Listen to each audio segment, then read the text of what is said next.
everyone, today I'm doing a rewatch of Twin Peaks, the TV show, and I'm currently rewatching season 2.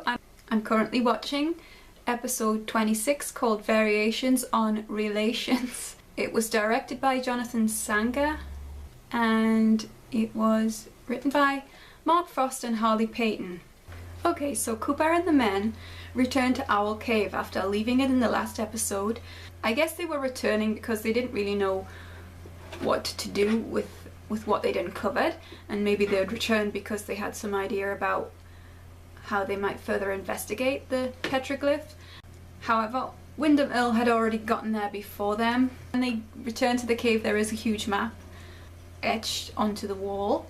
Cooper waits a moment and he stares at the map in almost a dream state, and clearly I think his mind is starting to try and think about what the bigger picture is in regards to all of this mystery. In the following scene we have this fade out of Cooper, and the fade out turns into Windom Earle. It is significant, I think, that they do that because, first of all, because Windom Earle is talking about the location of the White Lodge, and secondly because I think it identifies the fact that these two men are possibly on the same journey. Maybe Cooper doesn't know that fully yet, but Windom Earle seems to know that. And also I think it might be alluding to the fact that they're quite similar in many ways and yet complete opposites in many others. Okay, so Windom Earle is discussing the White Lodge as well as the Black Lodge. He uses very Shakespearean type poetic descriptive language to talk about these places, and it sounds basically like an allegory of heaven and hell, maybe heaven and hell from another culture than the standard well-known religions that exist in the world. And instead of being heaven and hell, they are called White Lodge and the Black Lodge. That's what it sounds like the way he is describing it, except when he talks about the Black Lodge he does go a bit further in terms of its power. Makes it sound like the Black Lodge is very much a place that can be manifested on the planet.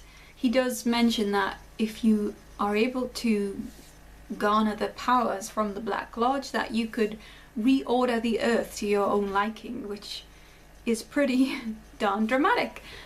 And you can't help but notice in that scene that Windom is quite at ease with the idea of being able to find the Black Lodge. It's almost as if he thinks it's an inevitability. And at the end of that scene we see that Windom has already copied down the map. It's a very crude map, obviously drawn by a primitive type of people many hundreds of years ago. Okay, so we have this scene with Bobby and Shelley, and Bobby wants Shelley to enter the Miss Twin Peaks competition. Shelley isn't too keen on the idea, and when she expresses that opinion, Bobby, he really acts like Leo in the sense that he physically grabs Shelley and he tells her that she's going to do what he says she's going to do, and Shelley accepts that, which is sort of not surprising really, because I think that once you are in an abusive marriage like Shelley was, that I think you adopt a certain mindset, that it's easier just to do whatever the person wants you to do to keep the peace, to lessen the damage that might be done if you disagree. It's disappointing to see Shelley not stand up for herself in this scene. The last time we saw her being complimented by Gordon Cole. She was being treated almost like some sort of queen, and then to see Bobby treat her like this and for her to accept it, it's quite difficult. So actually with Bobby as well, I think it's disappointing to see him act like this. But I think there's always that idea that one day he is going to fulfill his father's vision, that very memorable scene where Major Briggs talks to him about being a success in the future. And I think that's always there because it was such a meaningful scene for Bobby. He thinks the idea of getting ahead in life is very important, but he's just executing it in a very bad way.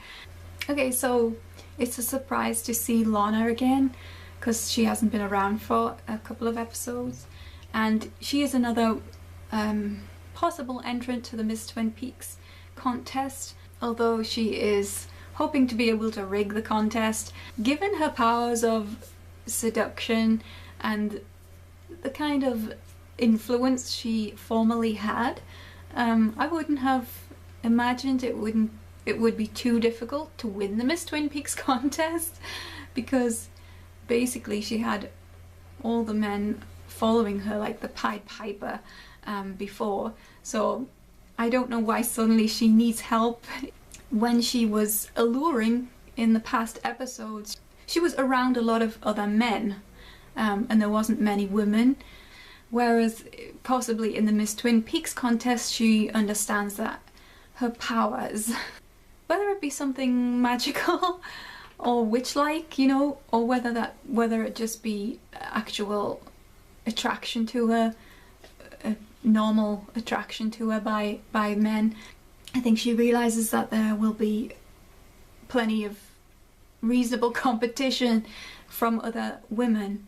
So Cooper asks Annie on a date. Well, he says nature study, and I think that probably sounds more appealing to Annie than maybe date. Then we see Bobby leaving the diner, and his last word to Shelley is to tell her that she's beautiful and to advise her to use it to her advantage. So maybe he's having second thoughts about the way he just treated her, and thinking maybe that Shelley doesn't have the confidence to think that she is good enough to enter Miss Twin Peaks, which I would agree with. I think perhaps that to be in an abusive marriage to Leo and to have the lifestyle that Shelley has experienced isn't, you know, she doesn't see a lot of worth in herself. So Cooper asks Major Briggs to come in because he wants to ask him to find out about Windom Earle's history on Project Blue Book. When Major Briggs is in the office with Andy, he watches him try and recreate the petroglyph that they found in Owl Cave, the one that shows the map, and he seems to recognize it somehow. When Cooper asks how he knows the petroglyph design, he says that he dreamed it, or that he saw it somewhere or somehow. We get this very strange sequence in which Major Briggs contemplates on how he might have seen the petroglyph before, and we see a silhouette of a hooded figure crossing the map, which turns, not revealing its form, and then seems to turn into an owl, or an owl flies through the image of the hooded figure. And then the camera zooms into a part of the map which seems to focus on the image of the fire. Whether Major Briggs is imagining this, I'm not sure, but he at that moment decides that he wants to help Cooper. So Ben Horne meets Dick Tremaine in the grounds of the hotel, and I think this moment makes Ben realize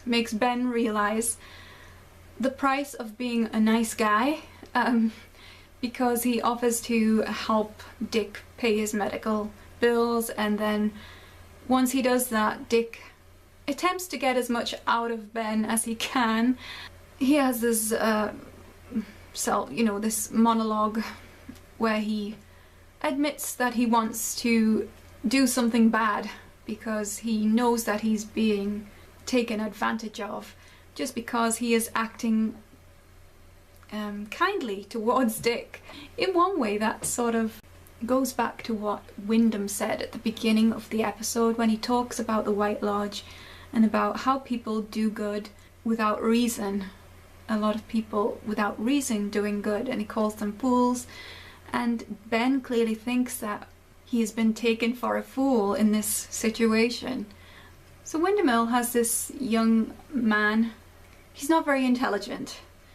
Windom is talking to him, and because he is talking to him with a pleasant tone, the man doesn't realise what he's saying, when in actual fact he's basically telling him that he's going to kill him.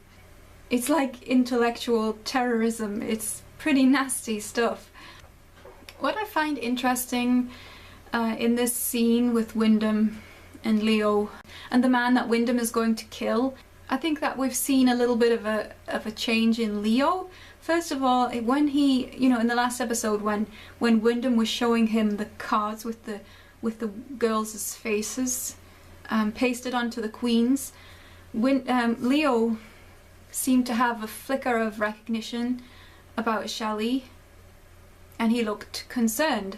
And now when Windom asks Leo to help kill the man by bringing him an arrow so that he can shoot him, Leo doesn't want to do that.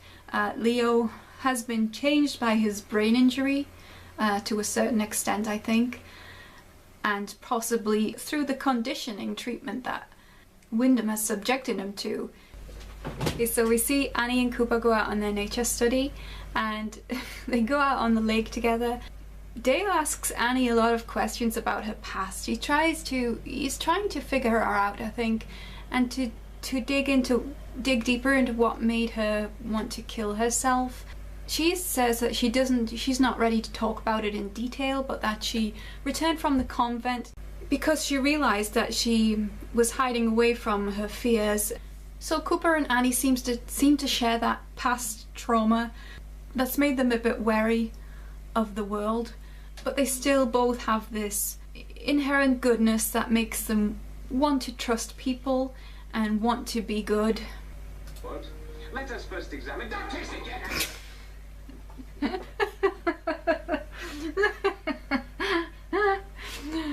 So this actor is Ian Buchanan, I think his name is.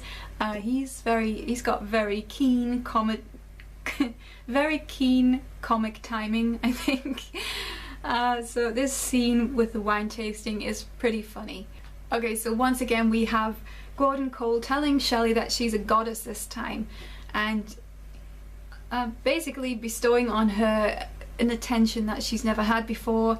And in the midst of this, Bobby walks in, sees that she's being treated in this manner, and doesn't like it, obviously.